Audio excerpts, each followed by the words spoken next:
कभी गली गली पर साइकिल से घूमकर साड़ियां बेचता, तो कभी गली गली घूमकर वह सीटियां बेचता, तो कभी घूम घूम कर वह झूठे दावों को सही करने का काम करता।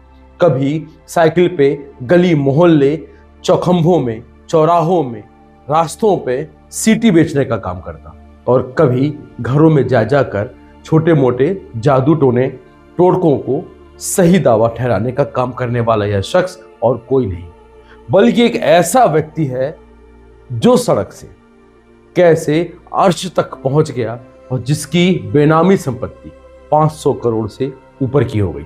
ये तो कुछ भी नहीं है साहब।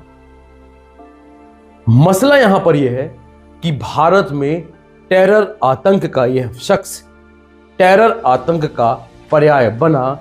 भारत में शरीयत कानून को लागू कराने के लिए इसने धर्मांतरण का वह गंदा खेल खेला कि जिसमें 1000 मुस्लिम युवकों को तैयार किया गया और हिंदू लड़कियों के साथ शारीरिक संबंध बनाकर उनका धर्मांतरण कराया गया। तो चलिए हमारे साथ जुड़े रहिए इस विश्लेषण में। यह विश्लेषण है एक ऐसे बाबा का, इन्हें बाबा कहना भी उचित नहीं, यह विश्लेषण है एक ऐसे धर्मांतरण करने वाले इंसान का, एक धर्मांतरण करने वाले ऐसे चोर का जिसने 500 करोड़ की संपत्ति को इकट्ठा कर लिया। हम बात कर रहे हैं उत्तर प्रदेश के झंगुर बाबा उर्फ जलालुद्दीन की। तो चलिए देखते हैं पूरी विश्लेषण क्या कहता है।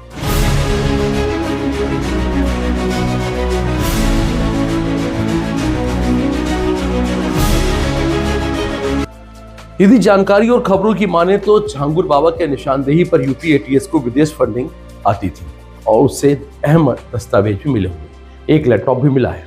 सूत्रों के अनुसार बाबा भले ही लैपटॉप नहीं चला पाता हो, लेकिन नवीन रोहरा और नीतू रोहरा के साथ साथ झांगुर बाबा का बेटा महबूब लैपटॉप में ही विदेशी फंडिंग का पूरा हिसाब किताब करता। झांगुर धर्मांतरण के लिए लोगों की तरह तरह से प्रताड़ित करता था और वो महिलाओं को पहले पैसे का लालच देता था, लेकिन बात नहीं मानने पर फर्जी मुकदमों में फंसाकर उन्हें परेशान भी करता। झांगुर बाबा ने मदद मांगने आई एक महिला के साथ पहले बलात्कार किया, फिर उससे कहा कि हिंदू धर्म में अब कुछ नहीं रखा है, अब तुम इस्लाम में आ गई हो। सबसे ताज्जुब की बात तो ये है कि बाबा इनकी जातियों को सुनवाई कहीं नहीं होती थी। बलरामपुर में तैनात रहते कुछ पुलिस के अफसरों के नाम पर भी इस आरोप लग रहे हैं कि वो बाबा के ही इशारे पर अर्जी सुनते और उसके निपटाने का भी काम करते थे। खाकी वर्दी पहनकर तनख्वाह सरकारी लेते थे, लेकिन काम झांगुर बाबा का ऐसे समाज और देशद्रोही के लिए करते थे। अब झांगुर बाबा धर्मांतरण के लिए जाति के आधार पर रेट फिक्स करता था। जलालुद्दीन उर्फ झांगुर बाबा चैरिटेबल ट्रस्ट भी चलाता था। इसकी आड़ में वह गैर मुस्लिम महिलाओं का धर्मांतरण करता। यही नहीं, उनसे बकायदा लड़कियों के धर्मांतरण के लिए रेट भी तय किए गए। इसमें सबसे ज्यादा रेट ब्राह्मण, सरदार और क्षत्रिय लड़कियों की। जलालुद्दीन ने किस जाति की लड़की के धर्मांतरण पर कितने रुपए का लेन देन था, ये सब फिक्स करके रखा। इसमें ब्राह्मण, सरदार और क्षत्रिय की लड़कियों के लिए 15 से 16 लाख रुपए फिक्स था। पिछड़ी जाति की लड़कियों के लिए 10 से 12 लाख रुपए फिक्स था और अन्य जाति की लड़कियों के लिए 8 से 10 लाख रुपए धर्मांतरण के बाद दिए जाते थे। रुपयों का भुगतान आश्वी चैरिटेबल ट्रस्ट से किया जाता। झांगुर बाबा की चारों संस्थाओं के नाम पर 8 बैंक खाते मिले, जिनके जरिए लेन देन होता था और विदेशी फंडिंग का पूरा खेल ये झांगुर अपने लड़के के साथ मिलकर हिंदू लड़कियों का धर्मांतरण। झांगुर बाबा के मामले में जिस तरह से खुलासे हो रहे हैं, उससे यह बात स्पष्ट है कि सिर्फ धन परिवर्तन का मामला नहीं, बल्कि राष्ट्र विरोधी गतिविधियों और बेशुमार काली कमाई का एक गहरा जाल झांगुर बाबा के पास था। झांगुर बाबा को 500 करोड़ की विदेशी फंडिंग मिलने का खुलासा भी हुआ था। उसे तुर्की और पाकिस्तान से भारत को मुस्लिम राष्ट्र बनाने के लिए फंडिंग मिल रही थी। सोचिए जिस झांगुर बाबा का आलिशान घर जमींदोज किया जा चुका है, जिसकी गर्दन कानून के शिकंजे में हो, फिर भी उसके खिलाफ आवाज उठाने वाले दावे करते फिर रहे कि उनकी सुनवाई नहीं हो रही है। क्या इसकी वजह झांगुर बाबा की अकूत दौलत है, या जिसके दम पर बरसों तक कानून के लंबे हाथ उस वक्त तक नहीं पहुंचे, क्योंकि जो वो चाहता था कानून वही करता था। झांगुर बाबा की सबसे बड़ी ताकत उसकी बेशुमार दौलत थी।